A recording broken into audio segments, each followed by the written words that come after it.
grade. Kung hindi lang mahirap mag-aral ng Chinese, ito ang isa sa mga pipiliin ko. Kasi downside lang yung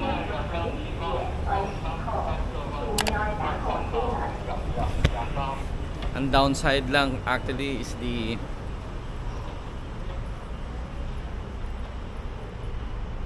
pwede muna tayo dito. Yung language barrier.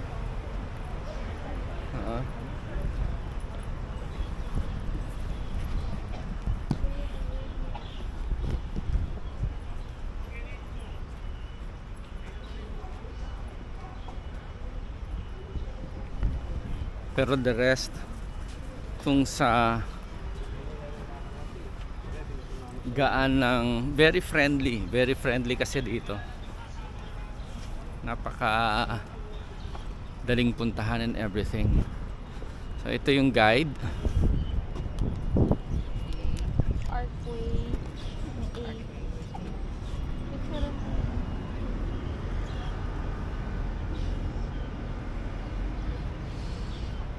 Ito tayo, no? So punta tayo doon, tapos pag ano. Archway.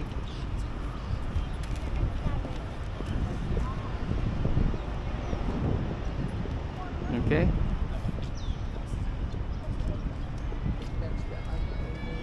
Let's go there. Audience, do we need to pay for? Punta muna tayo doon.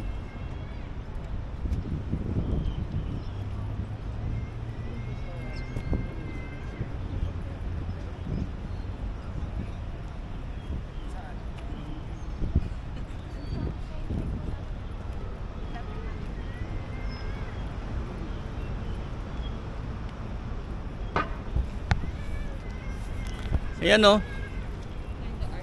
Yung arc.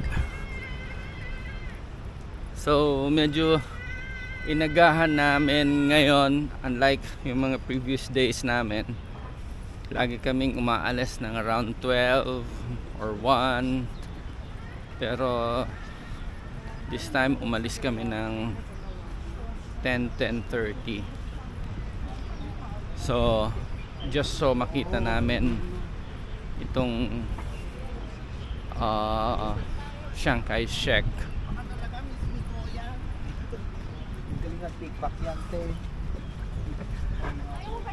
And very massive. Ang laki. Very massive siya. So ito siya.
Very massive.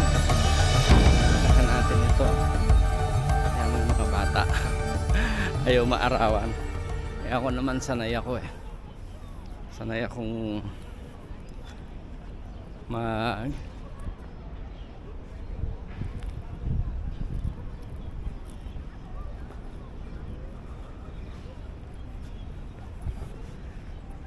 sanay akong mag-golf. Kaya lang, syempre, bihira lang naman itong wala kaming sunscreen.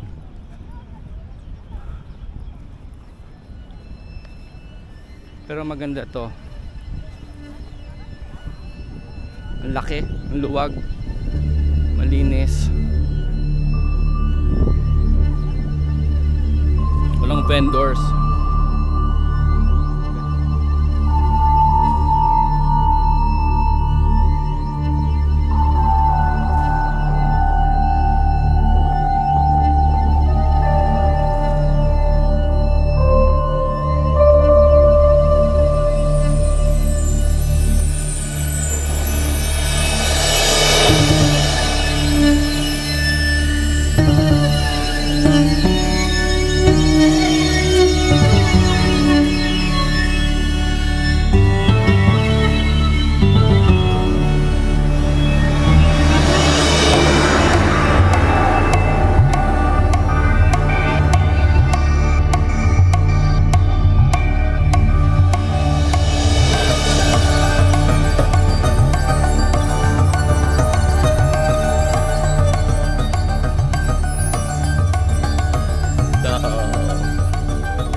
There, yung mga bata, meron silang, I don't know if it's in TikTok. Wala kasi akong TikTok. So meron silang ginagawa transition. Sabi ko, ano yung transition? Tapos in every places, they do the very simple, parang nag-a-appear lang sila. So I was really wondering, ang hirap niya yung hindi talaga techie. Pero when they let me see the output, ang galing eh, nakakatuwa. Very ano rin to.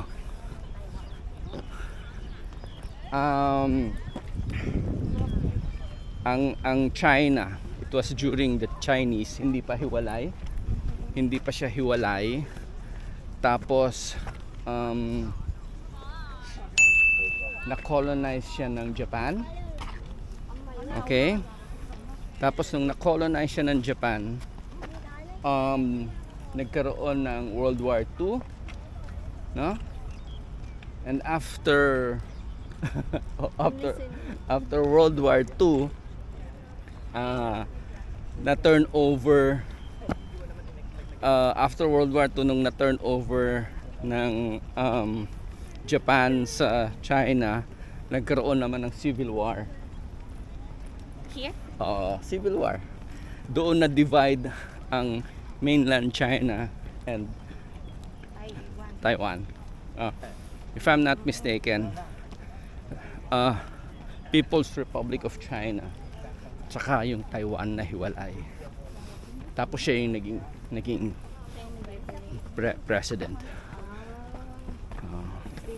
So meron tayo sa atin sa Pilipinas yung Chiang Kai-shek School where E.J. Obiena graduated from high school. Yung poll voter na transfer from Chiang Kai-shek to UST, tapos naging Olympian and won gold. Tapos the Chiang Kai-shek gave E.J. Obiena incentive na, sa totoo lang, parang, correct me if I'm wrong, 10 million pesos, excluding yung mga ibinibigay sa mga Olympia. Pagod ako kasi ang daming steps, pero ito siya.